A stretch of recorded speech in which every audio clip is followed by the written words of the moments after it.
ಸಂಜೆ ಸ್ಪಷ್ಟ ಮುಗಿಸ್ಕೊಂಡು ಮತ್ತೇನಪ್ಪ ನೆಕ್ಸ್ಟ್ ಪ್ಲ್ಯಾನು ಅಂತ ಯೋಚನೆ ಮಾಡ್ತಿದ್ದಾಗ ಸುಬ್ಬು ನಮಗೆ ಒಳ್ಳೆ ಐಡಿಯಾ ಕೊಟ್ಟ.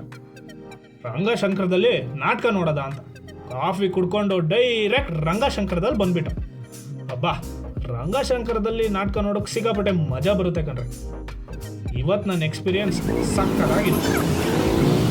ಹಿಂಗೆ ಸ್ಪೀಡಾಗಿ ಹೋದ. ಯಾವುದು ಅಪ್ಪ ನಾಟಕ ಅಂತೀರಾ? ಅಗ್ನಿ ಮತ್ತು ಮಳೆ. ವಿನ್ಯಾಸ ಮತ್ತು ನಿರ್ದೇಶನ ಸಲಿಯಾನ್ ಉಮೇಶ್ ನಾರಾಯಣ ಅವ್ರದ್ದು. ಯಾವ ಥಿಯೇಟ್ರ್ ಅದು ಅಂದರೆ ರಂಗಾಯಣ ಮೈಸೂರ್ದು ಕಣ್ರಿ.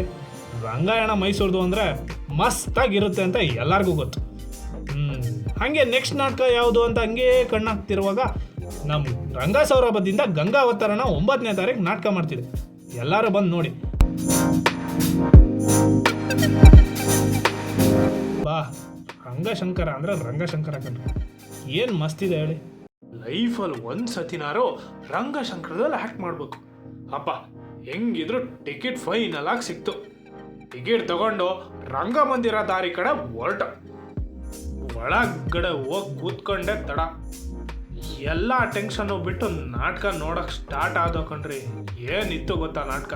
ಒಬ್ಬೊಬ್ರು ಸಕ್ಕತ್ತಾಗಿ ಮಾಡೋದು. ಟೈಮ್ ನೀವಂತೂ ಮಿಸ್ ಮಾಡ್ಕೋಬೇಡಿ. ಆಮೇಲೆ ಬೇಲ್ಪುರಿ ತಿನ್ಕೊಂಡು ಎಲ್ಲರೂ ಅವ್ರ ಮನೆ ಕಡೆ ಹೊರಟ. ಸಕ್ಕತ್ತಾಗಿತ್ತು ಇವತ್ತು ಎಕ್ಸ್ಪೀರಿಯನ್ಸ್.